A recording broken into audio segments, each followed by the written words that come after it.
ராம நாடகத்தில் நல்ல வாரத்தில் வருகின்ற அண்ணன் தம்பி பாசண்டா.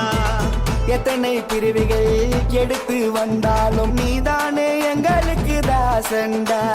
சாமி போல எம்ம அனுதினமும் காப்பாரு, இருட்டில் இருந்தாலும் வெளிச்சத்தையே கொடுப்பாரு. தப்பு செஞ்சாலும் அன்பாலதான் திருத்திடுவாரு. தாய் தன்னை ஒன்னா சேர்ந்த உறவப்பாரு. எங்களை காக்க வந்த காவல் தெய்வம் அண்ணனுக்கு என்றும் உண்மையாக இருந்திடுவோம் கண்ணனுக்கு. அண்ணனை தந்ததுக்கு நன்றி செல்வம் கடவுளுக்கு. எங்க அண்ணன் போல ஆளு யாருடா, எங்க கம்பத்தில கேட்டு பாருடா. அவரு சீரினாக்கா சிங்கம் தானடா, புரசி பார்த்தாக்கா தங்கம் தானடா. ஒரே கருவறையில் தீர்ந்த ரத்தண்டா,